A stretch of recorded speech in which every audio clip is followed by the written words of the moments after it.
So we've recently had some really interesting new set leaks appearing to show the brand new Diagon Alley for the HBO Harry Potter series. Now at first glance, what's interesting to me is just how familiar it looks, from the architecture to the colour palette and the cobblestones. It is very close to the Diagon Alley that we saw in the films. But if you look a bit closer, you'll notice that it's not exactly the same, with a load of new shop fronts, really building upon the world that we already know and love. And to me, that says a lot about the creative direction that HBO is going with for this show. I've said before that I think the show is going to lean into this familiarity by keeping the overall visual style of the Wizarding World very similar, but just expanding upon it. I think they'll refine certain aspects and show us angles of the world that we've never seen before. It's almost like the show itself is playing with perception, taking something we already know and reframing it in a new light. And that idea plays in perfectly for my vision for the next episode of Season 3. Because at its heart, this episode is all about perspective, about how stories can be twisted depending on who is telling them, and how truth in the Wizarding World is often buried between rumours, reputation, and memories. So with that in mind, let's jump into my vision for Harry Potter Season 3,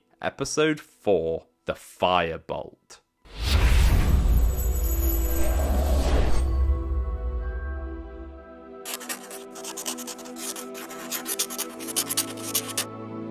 We open where we left off in the previous episode, with Harry overhearing the conversation between the teachers in the Three Broomsticks, and we're going to move in to a kind of flashback sequence as Fudge, McGonagall, Flitwick, Hagrid, and Rosmerta all talk about Sirius Black's backstory. Now, as everybody knows, one of the biggest things that Harry Potter fans have always wanted is a proper Marauders backstory. Now, obviously, this isn't it. We're only going to get a small portion of the story here, but we will definitely get a partial retelling of events. Basically, a skewed version of Black's story. As each person around the table adds to the story, we will see flashes of events of what they believe happened. It would be dramatic and emotional, but crucially, it's wrong. We'd see Sirius laughing manically in the street, Pettigrew screaming, the explosion and the whole aftermath,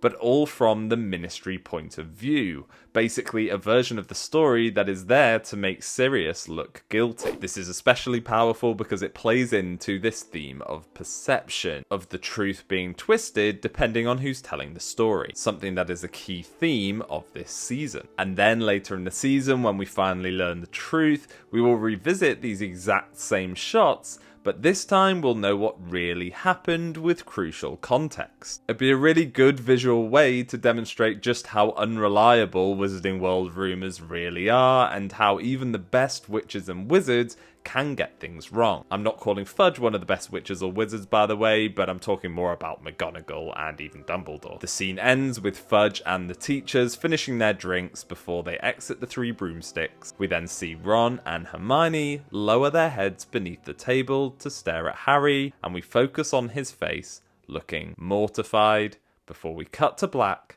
and the title sequence rolls. Before we properly jump into the episode, please remember to hit the subscribe button. We're getting really close to 2,000 subscribers now. Remember to like the video and hit the notification bell if you're enjoying this content, as I'll be bringing out my Vision episodes every single week. We cut to Harry making his way back to Hogwarts, completely dazed, angry, and confused. The editing here should be fast and disorienting as he enters Honeydukes and pushes past students, stumbles down the cellar stairs, through the trapdoor, and bumps into the walls as he makes his way down the passageway. His mind is racing with the things he's heard, and we will hear echoes of what he heard the teachers and Fudge say, such as, "You'd have thought Black and Potter were brothers. I comforted the murdering traitor.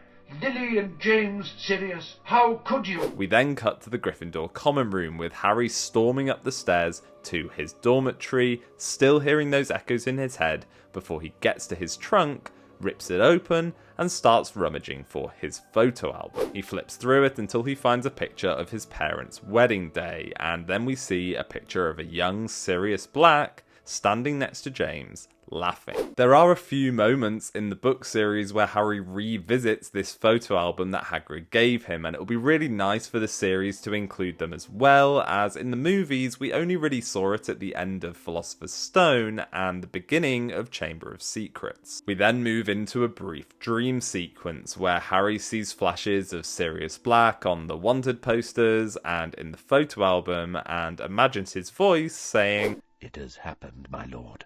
The Potters have made me their secret keeper." Cut to Harry waking up with a start before stumbling down the stairs to find Ron and Hermione waiting for him. They go on to try and calm him down about the conversation, and Ron suggests going to visit Hagrid to calm Harry down and also to take his mind off things. However, Harry says, "Sure, let's go. I'm going to ask him why he never told me about Sirius Black," which was not Ron's intention at all. We then cut to Hagrid's hut, and the atmosphere completely shifts as it's incredibly warm and inviting with a fire crackling. However, when they see Hagrid, they see that he is devastated, and he shows them the letter saying that Buckbeak has a trial coming up in London after the incident with Malfoy. Now, in the previous episode, I did cut the moment where the trio go to visit Hagrid after the attack. However, a lot of that dialogue will be brought over to here. We can have Hagrid and the trio talk about how it wasn't his fault what happened to Malfoy, and how Hagrid's lessons have completely changed since the incident. How he's completely lost his confidence, and how everything is now incredibly safe and dull. We'll also see Buckbeak in the corner of Hagrid's hut as Hagrid says, "I couldn't leave him tied up out there in the snow, all on his own,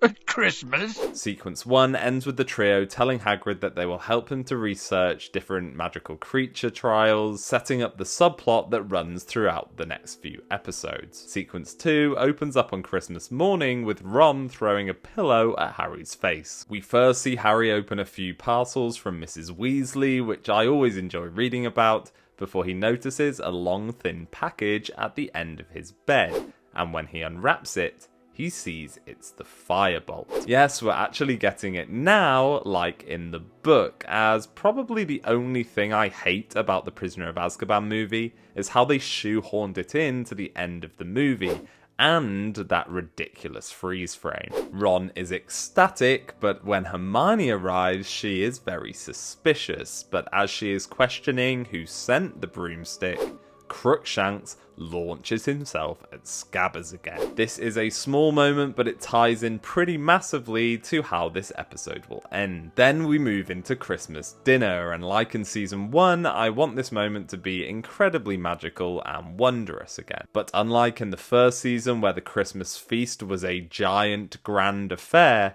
this one is a lot smaller and more intimate. There are only a handful of people there, mainly teachers and a couple of students, but we will really get this sense of a sort of odd family. It sounds weird as it's teachers and students, but to Harry this is still way more of a family than he ever had at Privet Drive. We then get the Christmas dinner and the magical Christmas crackers, with Snape pulling one and ending up with a vulture-topped witch's hat, which he promptly swaps with Dumbledore. This is just a subtle nod to the moment earlier in the season with Neville's boggart. Professor Trelawney then arrives in a dramatic fashion and goes on to say that she couldn't possibly sit down because then there would be 13, which is incredibly unlucky, and the first to rise will be the first to die. Now, there is actually a pretty interesting fan theory that this prediction does come true, as Scabbers is actually Peter Pettigrew, so there were already 13 people at the table, and when Dumbledore stands up to greet Trelawney,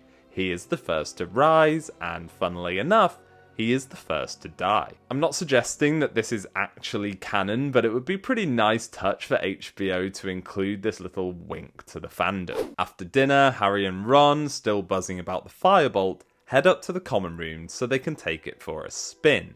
But before they can do so, Professor McGonagall barges in and confiscates it. Ron rounds on Hermione, who goes on to say, "Because I thought, and Professor McGonagall agrees with me, that broom was probably sent to Harry by Sirius Black." We cut to black, to end sequence 2. We open the next sequence on a montage of classes, which in my opinion is a really nice way to show how time has passed and that the Christmas holidays are now over. We see a brief clip of Care of Magical Creatures where Hagrid has introduced salamanders which keep everybody warm in the cold weather, and it also shows that the conversation the trio had with him in his hut seem to have worked. Then we briefly see divination, where they've moved on to palmistry, and Trelawney takes Harry's hand and gasps that he's got the shortest lifeline she's ever seen. And finally, we move to the end of a Defense Against the Dark Arts class, and after the class leaves,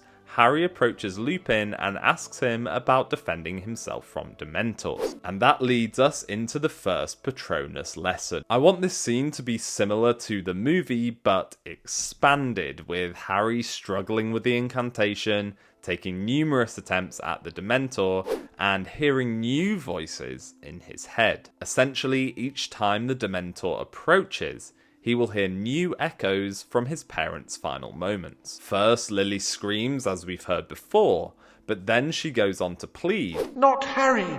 Not Harry! Please, I'll do anything!" Then Voldemort telling her to stand aside. And finally, James shouting to Lily to run as he will hold Voldemort off. It would be absolutely chilling, to be honest with you, and it's a real reminder for the audience that when Harry is facing a Dementor, he's really fighting his own trauma. It's something that once again an increased age rating such as TV-14 would really be able to handle a lot better than a PG movie. From there we transition into our next Hogwarts changing motif from winter into spring, with snow melting, the castle brightening up, and Quidditch training starting up again. We then cut to the interior of Hogwarts where we see Harry walking with Oliver Wood on his way to his next Patronus class. Wood is ranting about how Slytherin beating Ravenclaw is really good for their chances of winning the Quidditch Cup, and how McGonagall told him off for caring more about Quidditch than Harry's life when he asked her to give Harry the Firebolt back. Just because I told her, I didn't care if it threw you off, as long as you caught the snitch on it first. Wood is really quite unhinged in this book, but I absolutely love it, especially as this is his final year at Hogwarts, and I really want to give him his time to shine in this season. We then follow Harry as he heads into the next Patronus lesson.